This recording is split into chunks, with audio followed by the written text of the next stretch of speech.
Now, Ifeoma Odogwu is a seasoned creative director, fashion expert, and founder of Hyperfashun, a company that enables individual and corporate brands to tell their stories using fashion. Ifeoma has worked with top fashion events like Future Face Global, LANRE silva fashion shows, amongst others. With an expressive body of work spanning a 6-year career as a fashion editor at Nigeria's foremost lifestyle and fashion magazine, Genevieve.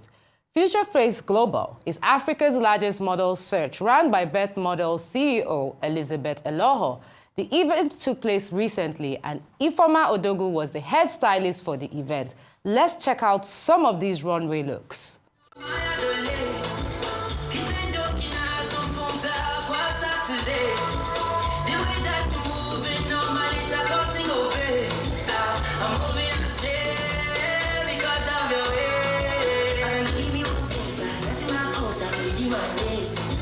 Cause if I give you one shot, you don't really want touch, you don't really want pace. Lamborghini and cruiser, oh, Zumba, body way.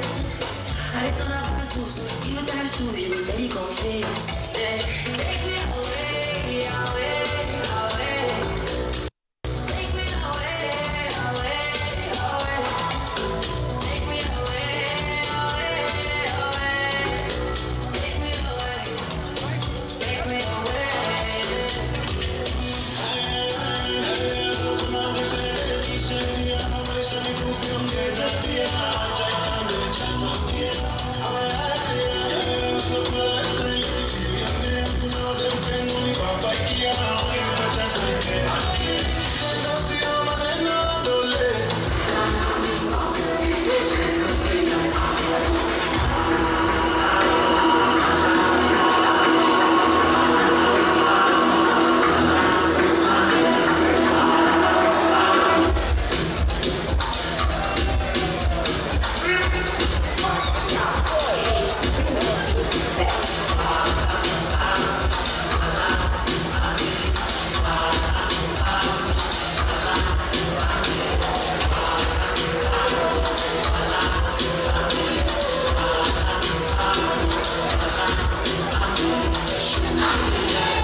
So here in the studio with me, I have Ifeoma Odogwu. Welcome to our Arise Studios. Hi, Jennifer. It's nice to be Such here. a pleasure to have nice you. to connect with you again. I know. We keep seeing that. Only fashion shows. Right. Only fashion shows. Right. I know. But amazing. I'm actually a fan of yours, I have to tell you. Thank you so because much. your work is absolutely brilliant. Thank you So we much. just saw Future Face Global, and you're the head stylist, you're the head coordinator of putting the fashion looks together and making sure everything goes well. And you've done that so many other shows that I've seen you, like LDA show that recently happened. I mean, how is it like putting a large production like that? Because we've seen the back end to it and it's not easy. So just tell us the process and your experience. Yeah, a very big part of being a creative director is just having like an unwavering self-belief.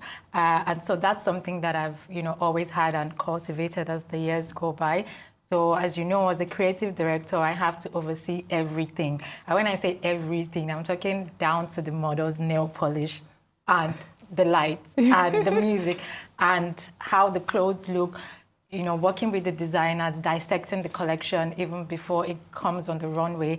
I want to show the designers' pieces the best way possible, given, all the time and resources that we have to plan and, visualize how the show is going to be. So I usually spare no, energy in getting that done. I talk to the designers and I insist on seeing all the pieces before the show. I also, would have spent time with the models during our model castings. And, I see how they work. I see who's strong, who's not, what model to put in front, what model to put in the middle. And this is separate from actually styling the collection. And so I have to go back and be like, okay, I'm doing a runway show. Each designer has to look different from another. So then I have to sit with myself and ask myself what exactly I want to do. You know, I don't want to goof, but at the same time, I enjoy fashion shows. So I want to see it look good. So I'm going to actually, you know, visualize these things and then convince everyone around me to, you know, come on board. Even when the designers, you know, are a bit, you know, not sure. I'm like, don't worry, trust me. Yeah, it always turns out perfect. Yeah, I'm really anal about it. And yeah, we get it done. It's really crazy backstage, right? I can imagine. Really, really crazy. 100 different shoes, 100 different jewelry, and 100 different girls running around backstage. But nobody gets to see that, you know, and we lose our voices. But it's a lot of fun. We have a lot of fun. And, you know, there's so much adrenaline. Yeah, gosh, like... even like for a good month, 2 weeks, a week before the show, is just all of that adrenaline. And it just fuels, you know, what we do and fuels our passion. Okay. And for me, it's a really safe space. So most times people think that this is stressful for me. Maybe the physical things, elements of getting the show together. But for me, it's my safe space, you know. And I can happy cry, place. I can like, oh, this is not going well. And, you know, I can, the next minute I'm laughing and hugging my friends and the models. And also it's a lot of fun. We really enjoy it. No, fashion shows are definitely a lot of fun. I love it. Like, despite all the challenges that come with it, the stress, the craziness, and like, it it's goes so back to much having fun. confidence, because sometimes you have to put your name and put your word behind these things. You convince the show organizers, you convince the designers that, oh, let's go in this direction. If it flops, it's you.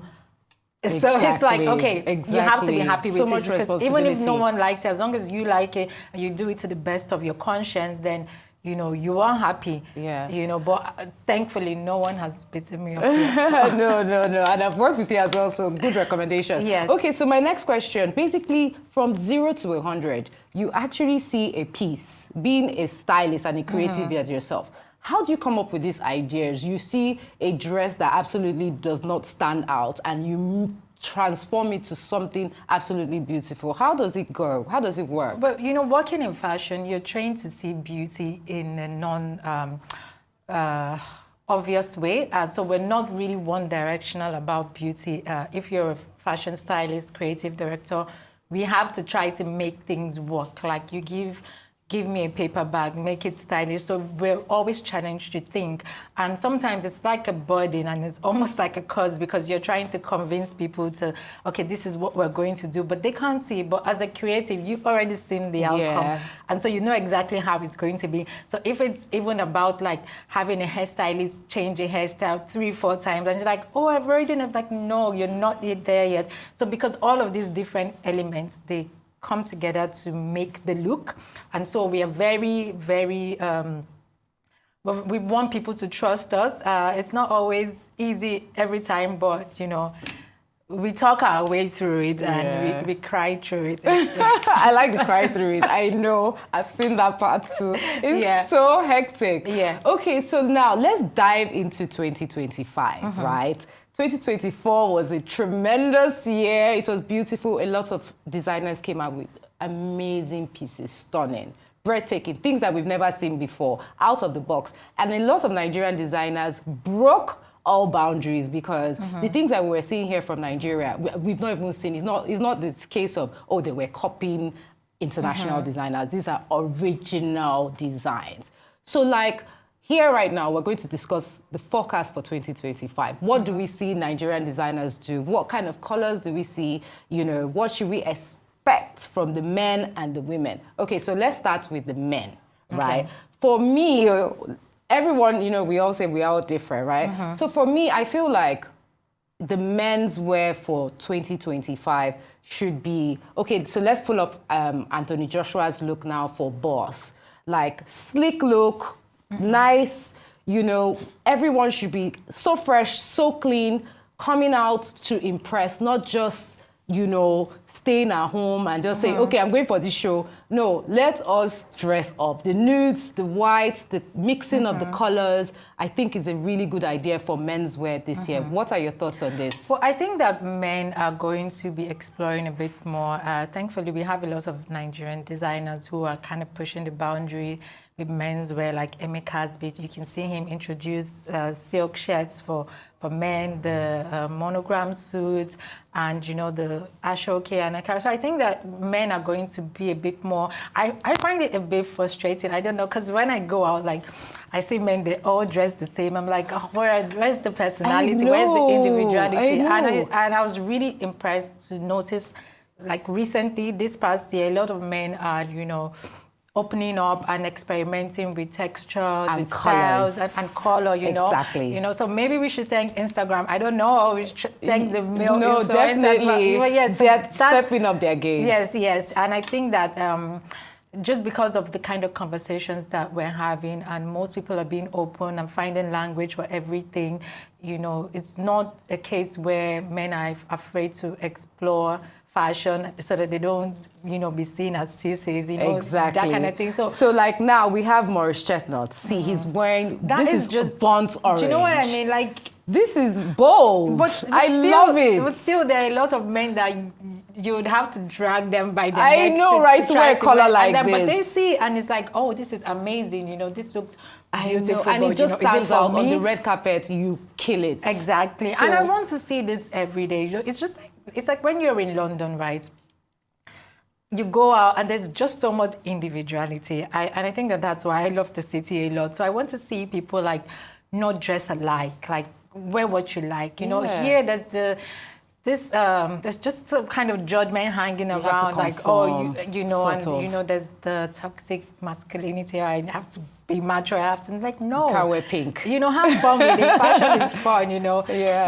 So it's what I'm looking forward to seeing. And I think that as more and more designers, male designers, like 1407, who is exactly. Like, he pushes the boundary, like, I love 1407. Yeah, so brilliant. we're going to see men experiment. Okay, so right now we have Davido on the runway. He showcased beautiful. for Ugo Monye at Lagos Fashion Week last year. But this is just an example of how extravagant we want our men to be dressing for 2025, especially with our African royalty style and wedding our culture. Exactly. So if you're going for a wedding, I mean, please put on, like, just dress up. Just don't wear the traditional whites. Exactly. White and suit, people are scared to outshine the couple. You can never outshine a couple. Are you sure? Are you sure? Absolutely not. There's some couples that you can outshine them. It would take a lot of effort. You can't, because it's not even about you. The fanfare is surrounding two people. Like, no matter how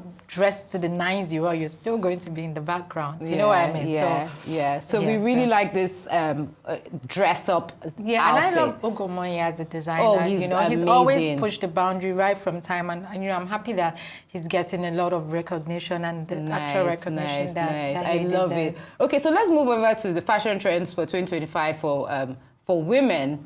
For women that dress in African cultural wear.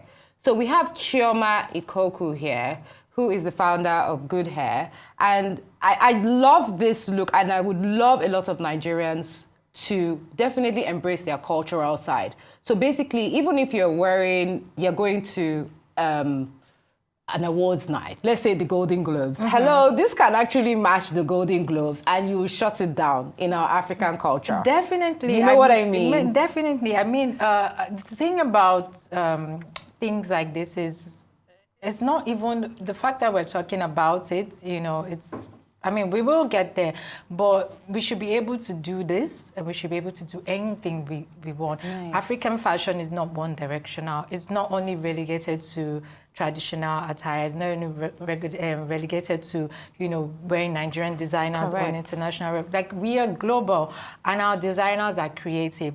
If there's a designer who's good, their work should be, shown on the red carpet, just as, designers, in their bracket. So I don't think that we have to make it a thing, but, it is what it is. Like, you cannot hide talent. That looks absolutely Nice. stunning.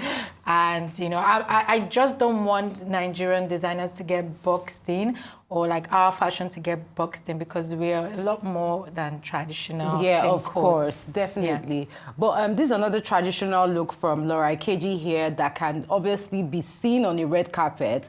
Like, I like the fact that our traditional, like now, if you're going to Ashebi to wear, like to a trad wedding, you don't have to look so traditional anymore. You can have that modern flair to it. And this is an example of it. She's even wearing a gold metallic gele, which I mean, that is so unique. I'm happy for these designers, because they've been saying for a long time that they can do stuff like this, and you know, everyone just relegated them to like, you know, African fabrics. They're like, no, they can make, you know, stunning pieces such as this. So yeah, this is beautiful. So next up we have Brooke Bailey, who is a US star from Basketball Wives. Obviously, we just discussed her, how she came to Nigeria in a private jet with Timaya, okay? So, styled by Swanky Jerry, obviously. I mean, we have to talk about this. I like the fact that the culture now is global. Americans want to dress like us, want to look like us, want to sound like us. So definitely expect more corsets this year. The corsets will be corsets. I saw a picture of Portia. Oh, I wish I had that picture of Portia as well. Like, she was getting snatched by Tokpa, like that. And I was like, oh Lord, everybody from America now wants to be wearing African designers. I think it's our energy, you know, and definitely one way or the we have other, that they're going energy. to tap into it. And if they tap into it through our fashion, that works tremendously well for us. You know what I mean? So our music has blown, so let our fashion blow, you know? Yeah. So nice. Okay, so for the colors, so we're predicting the colors. What was your prediction? Burgundy. Okay, I really love. Yeah, I think that it's a very you know, safe red for everyone. You know, it's not as jarring. You know, if you have problems wearing red, like this is more like in tune with our skin tone. It's rich, it's sophisticated, and you know, it just is. I know. So, I love burgundy as well. Yeah. And even if it doesn't trend, if it trends this year, it's definitely, and also it goes very well for autumn as well. Yes, like, it's a very huge color this season as well. Beautiful color. And everything I've seen. And they're different shades, so you can always, and something about burgundy is that once you wear it, you can always do a matchy lip. Exactly. It's always perfect. Exactly. Like, it looks amazing on dark skin, and that's why I actually love okay, so my prediction, it may not start from the beginning of the year, but definitely from spring, the summertime, is all the shades of pink, especially fuchsia. That's what I feel a lot of celebrities and people will be wearing on the red carpet today, just to look Kerry very Washington cute. at the Golden Globes. Okay, yeah, that was like light pink. Okay, can you see? Yeah, I definitely like hot pink, and it would be nice to see a lot of people mix it up. You know, that orange and pink is nice. Pink and red. Yeah, to just try a lot of things with pink and with the guys too. I mean, there's nothing wrong with guys wearing pink for me, obviously. Then, okay, so moving along for fashion trends for 2025 with our couples, we want to encourage more couples to do date nights. You know, like we just saw Maurice Chestnut and Pamela Chestnut on the red carpet, which was brilliant. 30 years relationship. I mean, he wore that look at the orange suits, and she's actually wearing Erica Moore. Yes. I mean, like... Which is actually quite I was like screaming yesterday, like a Nigerian designer, all the way. Like I told you, they all want to wear our designs now. Exactly. Soon now, the Golden Globes, the Oscars, we'll just be hearing, oh, you know, LANRE silva, this designer, Vicky James. Okay, so the next person we have on our couples list was Vicky James and her husband. They are a stunning couple, but I feel like couples should come out and just look cute. Don't just feel like, oh, you know, we see ourselves every time at home. Like, dress up, come out and dress up. And we do have a culture of doing that already. Yes, well, we need to see more. And wife, like, they wear the encore. Like, this is just like an updated version of, of the encore, right? I know. So, yeah, we need to see more couples on the red carpet for 2025. That's what we want. Okay, so now let's talk about sustainable fashion. So we've seen a lot of designers and, a lot of celebrities repeating fashion, all for the sake of sustainability and being eco-friendly and, you know, not wasting money, obviously. So my thoughts on it, I would like to hear your thoughts on it. I believe it's a wonderful idea. I mean, this skirt, I've worn this skirt probably like 5 times now. But the thing about it for me is the timing, right? Like, I feel it has to be spread. So if you wear it like in January, at least just give us till, let's just say March or 6 months after, or maybe next year. And then obviously if you wear it to the beach, let's just say you wear it for maybe an awards show. Do not wear it to the beach again. Like wear it for a birthday event. So we saw Viola Davis and Kat Blanchett on the red carpet this year. I mean, she wore this for the Golden Globes and she wore it for the LACMA Gala in 2024. And the spacing wasn't that. I love it. She's so confident. She's so brilliant. So what are your thoughts? Well, she wore this just some months ago for the Cannes Film Festival. And this is like Golden Globes. So she's like, I love repeating my clothes. I don't care what anyone thinks. I think she styled it a bit different. One is silver, one is gold at the top. What are your thoughts on this? They both put some additional touches to Yeah, them. I can see one with a cape. Yes, I think the fact that we're even having this conversation, to me, it's a bit, but I'm for it. I think that social media is, making people just have this expectations that everyone is a celebrity that just, has everything handed to them every single day. And even if you had something handed to you every single day, right? You buy something, you like it. It's very natural to want to wear it over and over again. But because celebrities put themselves out there, even ordinary people like us put ourselves out there, you hear something like, oh no, I want this on Instagram. What is that? Like real life, social media should mimic real life more and not just change things. I think people are so obsessed with the perfect picture and just, that whole projection. And I don't think that that's very natural. Okay. Do you know what I mean? You buy something, you like, if I like something, I'm going to wear it. Like, my husband has to tell me stuff. Like, I would wear it over and over again. That's how it is. Even when you were younger, you get something new, like you want to wear it until your mom sees it. That's how it is. That's natural. Yeah. If she wants to wear it 500 times, it's hers. Okay, but what's your timing, your space timing? What's I the mean, timing? as long as it's clean. Gap. For me, it's as long as it's clean. Okay. Really, I'm all for people like being as natural as possible. Okay. If you want to wear it in 2 weeks' time, if that's what you Wait, wake up so, and you for feel, about 2 weeks. Okay, so like you saw me, the last time you saw me was probably Future Face Global, right? Yeah. So I wore a silver dress at Future Face Global. So the next thing is going to be maybe This Day Awards coming up on the 27th. You now see me there with that same dress. Ifeoma, what are you going to say? Well, inside, what are you going to say deep down? I might be like, well, Jennifer needs to retire. But I'm just going to be like, but I would still, like, as long as it's clean, it's still okay-ish to me. I love the idea of It's repeating. still I just like me. a space, And we gap. are in, especially for celebrities, I think that they have a bigger responsibility to kind of like, set, I wouldn't say trends, but just like set the tone. There's so much over consuming, like especially like in the West where the spending power is a bit higher. Like people just buy things, toss them, And so I think that they feel, because of the kind of platforms they have, they feel a bit more responsible to, propagate more responsible ways of consuming. You see beauty influencer, she has like 10 different toners, 25 different face mitts. It's like, that's too much, So these things kind of, and they're all the same thing, So I don't have a problem with it. Absolutely no. As long as it's nice and it fits, right? I'm okay. Thank you so much, Ifeoma, for joining us. I had a wonderful chat with you, and we can't wait for more fashion updates from you. Thank you so much. Please keep sharing up on your Instagram, of course. Thank you. Thank you.